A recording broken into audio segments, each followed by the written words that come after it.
प्रभु श्री राम के सभी भक्तों को मेरा प्रणाम। जय श्री राम। आज मैं आपको बताऊंगी कि अयोध्या में बन रहे रेलवे स्टेशन की क्या खासियत है। वैसे तो मैंने पहले भी अयोध्या के रेलवे स्टेशन के लिए वीडियो बनाया हुआ है और वो हमारे चैनल पर अपलोड भी है, लेकिन इस रेलवे स्टेशन की कुछ खासियत ऐसी हैं जो बहुत कम लोगों को पता है। अयोध्या का रेलवे स्टेशन इस समय दुनिया के सबसे लंबे प्लेटफॉर्म के साथ बनाया गया है। जी हाँ, सिर्फ भारत में ही नहीं बल्कि दुनिया में सबसे बड़े प्लेटफॉर्म वाला जो रेलवे स्टेशन है वो अयोध्या का है। और ये बात जानना आपके लिए बहुत ही महत्वपूर्ण है। बहुत ही कम लोगों को इसके बारे में जानकारी है। विश्व स्तरीय सुविधाओं के साथ पूरी तरह से एयरपोर्ट की तर्ज पर इसे बनाया गया है। 3 किलोमीटर लंबा प्लेटफॉर्म बहुत ही आकर्षक और फुल एसी के साथ यहाँ का जो पूरा कैंपस डिजाइन किया जा रहा है, अयोध्या रेलवे स्टेशन का जो स्टेशन होगा पूरा वो फुल एसी के साथ रहेगा। रेलवे पुलिस और कर्मचारियों के लिए भी उनकी सुविधाओं का भी बहुत खास ख्याल रखा गया है। यहाँ पर स्पेशली उनके लिए उत्तम आवास की व्यवस्था की गई है। दिव्यांगों और बुजुर्गों के लिए भी अलग से व्यवस्था की गई है। इसके साथ ही 3 किलोमीटर लंबे प्लेटफॉर्म के साथ इस स्टेशन को तैयार किया गया है। तो आज हम इस स्टेशन के बारे में बात करने वाले हैं, क्या क्या खासियत है इस रेलवे स्टेशन। अयोध्या में बन रहे हर प्रोजेक्ट की अपने आप में खूबसूरती और उसकी खासियत अलग अलग है, क्योंकि जितने भी प्रोजेक्ट हैं वो सभी वैश्विक स्तर के बनाए जा रहे हैं। छोटे से प्रोजेक्ट जो हैं, छोटे छोटे से प्रोजेक्ट हैं, उनको भी वैश्विक लेवल का बनाया जा रहा है। और ऐसे में अयोध्या का airport, railway station, bus stand, इनकी तो एक अलग ही खूबसूरती होगी और वैश्विक लेवल पर इन्हें पहचाना जाएगा। अयोध्या में बन रहे रेलवे स्टेशन में इतनी अधिक सुविधाएं होंगी कि जिन पर विश्वास करना भी आपके लिए कठिन होगा। और इसकी खूबसूरती देखकर आपको ऐसा लगेगा जैसे कि आप किसी विदेशी रेलवे स्टेशन पर आ गए हैं। जी हाँ, यहाँ पर जितने भी सफाई कर्मचारी या फिर जो स्टेशन के अंदर के छोटे छोटे एम्प्लॉयज होते हैं, उनके लिए भी खास सुविधाएं रखी गई हैं, उनके लिए खास चीजें रखी गई हैं। विश्वास करना थोड़ा मुश्किल होगा कि भारत में भी एक ऐसा रेलवे स्टेशन है। शिशु देखभाल कक्ष भी यहाँ पर होगा। बीमारों के लिए अलग से कमरा होगा और उन कमरों में डॉक्टरों की सुविधा भी रहेगी। साथ ही देश के 9 शहरों में अयोध्या को शुमार किया जा रहा है। जी हाँ, अयोध्या केंद्र सरकार ने एक 9 सिटी चैलेंज बनाया है। इस 9 सिटी चैलेंज में अयोध्या को भी शामिल करने के लिए केंद्रीय सरकार जो है वो गंभीरता से इस पर विचार कर रही है। अगर हम बात करें अयोध्या की ग्रीन सिटी टाउनशिप को ही 9 सिटी चैलेंज के लिए भी प्रस्तावित किया गया है। राज्य सरकार ने यूपी से सिर्फ इसी शहर को इस चैलेंज के लिए प्रस्तावित किया है। पूरे उत्तर प्रदेश से अयोध्या एकमात्र ऐसा शहर है जिसे 9 सिटी चैलेंज के लिए प्रस्तावित किया गया है। इस प्रस्ताव से पहले ही यूपी सरकार ने आवास विकास परिषद की 1450 एकड़ में विकसित होने वाली ग्रीनफील्ड टाउनशिप योजना पर काम शुरू कर दिया है। जिस टाउनशिप योजना को 9 सिटी चैलेंज के लिए प्रस्तावित किया गया है, उसके पहले फेज पे ऑलरेडी काम शुरू हो चुका है।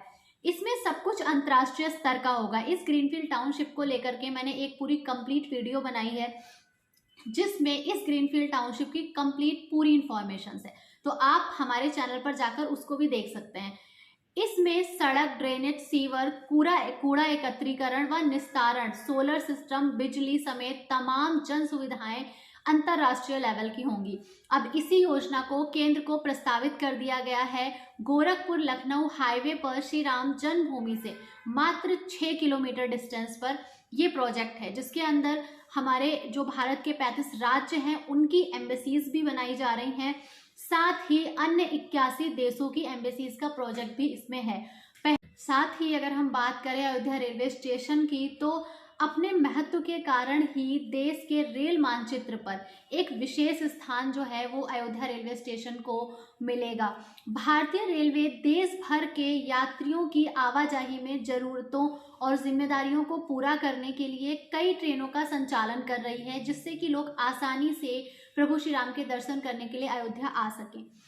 इसके साथ ही इसकी आस्था, भक्ति और भगवान राम की पावन जन्मभूमि की पवित्रता को ध्यान में रखते हुए रेलवे अयोध्या रेलवे स्टेशन को विश्व स्तरीय ढांचागत सुविधाओं के साथ पुनर्विकार कर रहा है। रेलवे स्टेशन भवन का निर्माण रेलवे के उद्यम राइट्स जो हैं, rail India technical and economic service limited, उनके द्वारा किया जा रहा है। अयोध्या रेलवे स्टेशन का पुनर्विकास कार्य 2 चरणों में हो रहा है।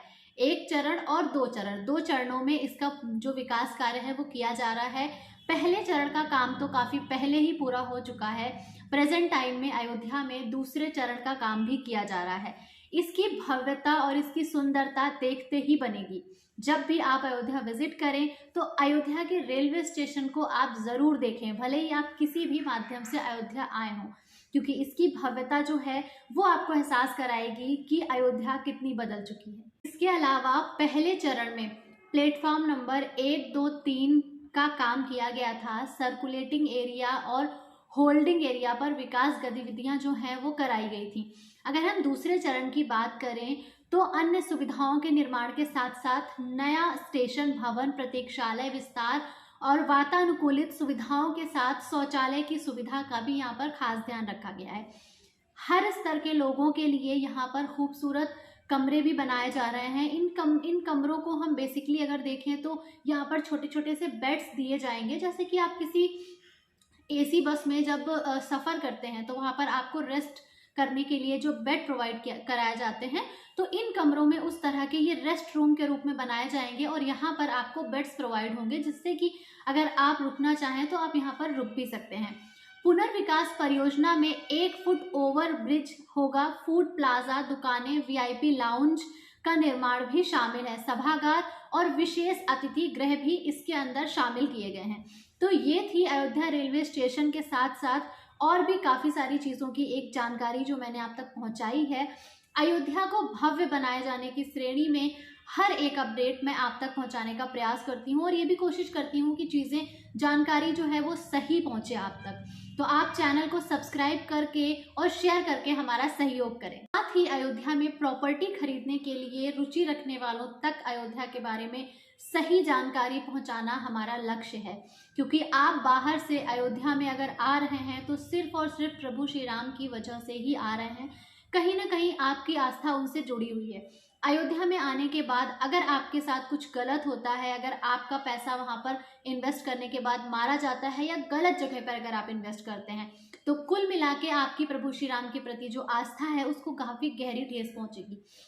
हमारे साथ जितने भी लोगों की बात होती है तो उनका भी यही कहना होता है कि हम तो प्रभु श्री राम के भरोसे हैं। तो उनके भरोसे पे जो लोग अयोध्या में इन्वेस्ट कर रहे हैं उनके बारे में सोचना हमारा कर्तव्य है। इसलिए मैं बार बार आपसे कहती हूँ कि अयोध्या में कोई भी इन्वेस्ट अगर आप कर रहे हैं कुछ भी, तो अच्छे से जांच पड़ताल करें। ज़मीन नहीं भी देखेंगे तो चलेगा, लेकिन पेपर्स को अच्छे से चेक करें, अच्छे से देखें, क्योंकि अगर पेपर सही होंगे तो ज़मीन तो आपको मिल ही जाएगी। तो अयोध्या में इन्वेस्ट करने के लिए सतर्क रहें और अयोध्या का इन्वेस्टमेंट आपके जीवन को पूरी तरह से बदल कर रख देगा। तो हम अपने अगले वीडियो में आपके लिए फिर से कुछ नया लेकर के आएंगे। तब तक के लिए हम इस वीडियो को विराम देते हैं और किसी भी तरह की इंफॉर्मेशन के लिए आप डिस्क्रिप्शन में दिए गए नंबरों पर कॉल कर सकते हैं। नमस्कार, जय श्री राम, आपका दिन शुभ हो।